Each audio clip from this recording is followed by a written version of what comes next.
Hi. So, okay. I'm gonna do some comments, and by that I mean I'm gonna read them and then I'm gonna respond to them in my own way.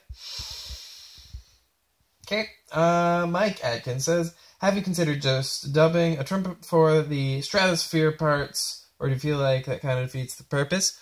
I do kind of feel like that defeats the purpose. No, I don't know. I'm indecisive. I think that's obvious. Um, no, that'd be fine. That would be probably better than what I'm doing, which is playing the same range on trombone, but I play trombone. So that's why I do it, because I can, and I don't own a trumpet. If I did, you might see one. Ryan Dimijon, there's no way I pronounced that right, said, "You need millions of views. This is awesome. What you do and the talent it takes." I would appreciate millions and millions of views, but I more appreciate the thousands of views from the same people. So that probably sounded like guzh, guzh. That's you guys. I appreciate you more than, like, on Happy I got millions of views, but on my normal videos I get loyal fans tuning in and appreciating the music I make, rather than just seeing it and not feeling anything. Don't worry about it. That's the username. Says, "It's been mentioned before, but you should go on America's Got Talent.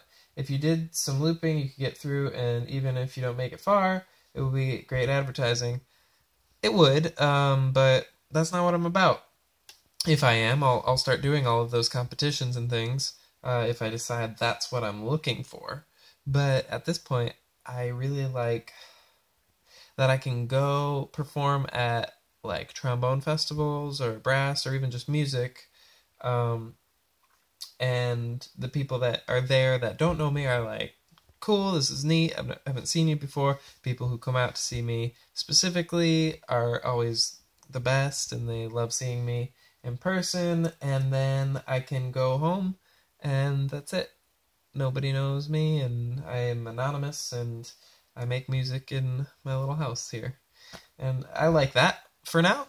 If I change my mind, then maybe you'll see me on TV all over the place if I decide that's what I want.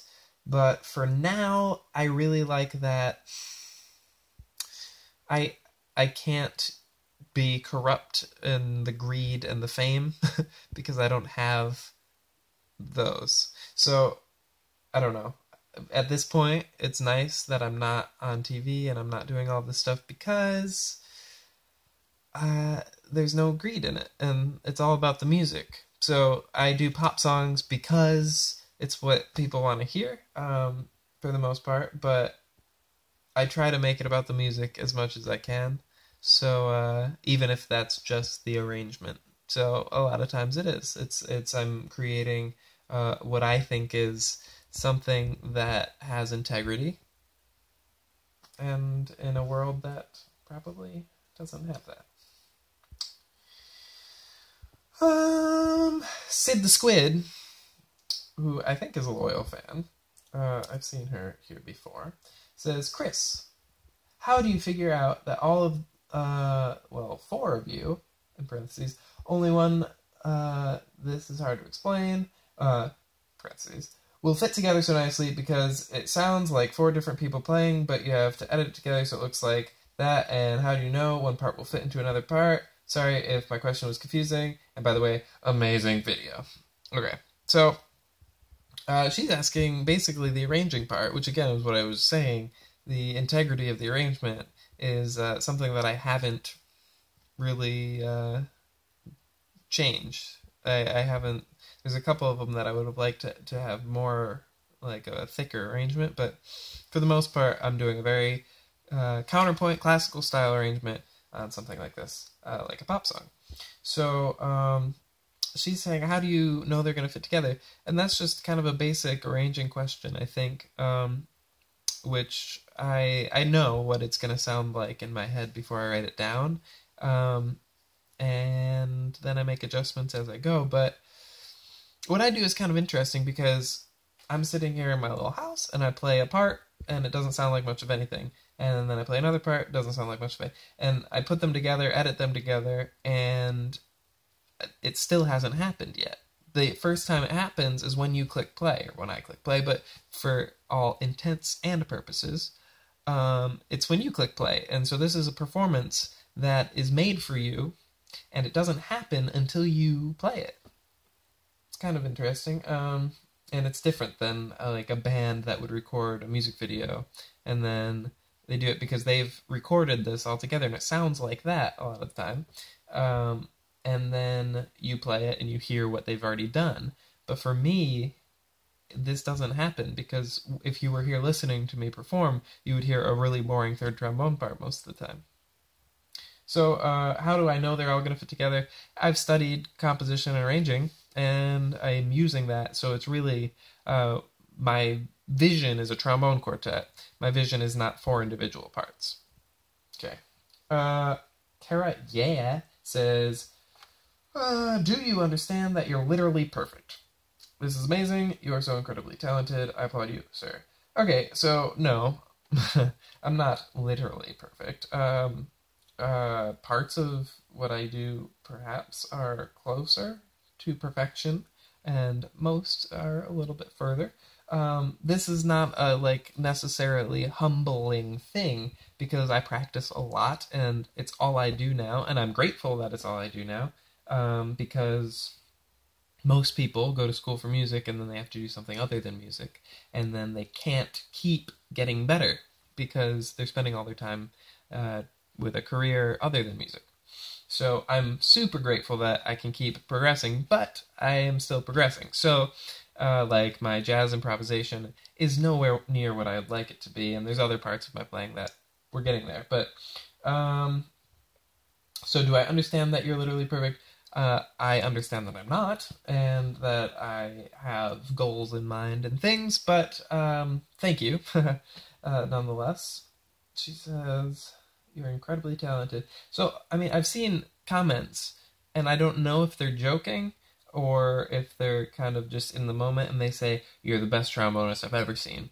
But I have to take that at face value, which is, you haven't seen the trombonists that I look up to. So if you're into jazz, like J.J. Johnson, Frank Rosalino, some people that are still around, Wycliffe Gordon, John Fedchock, I've studied with him, Marshall Gilks, Ryan Keberly. I mean, these are people who are doing it, and they do it so much better than I do. And then on the classical side, obviously, Joel Alessi, I really like Christian Lindbergh. I mean, there's so many names that come to mind. I mean, you can basically look up the trombonists in any great symphony, and they all have their own stuff. I mean, in Bosefield, there's just so many that you can't. I find it hard to read those comments and not just scroll past because I know what's out there. So I encourage you to look and find out what's out there because some of it's really, really great. I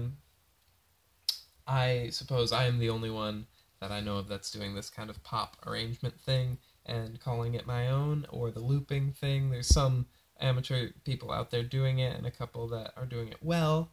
But yeah, I'm sure I'm the main one at this point. But there's so many people out there. So I am by no means the best, and I may be the best at one tiny thing, which is YouTube trombone looping and performing whatever multi-track. But that's obviously not what they meant.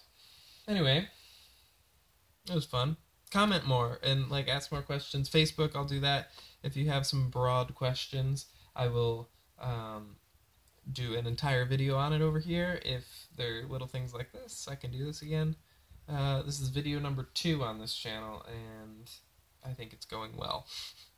Anyway, yeah. No cuts. How about that? Alright.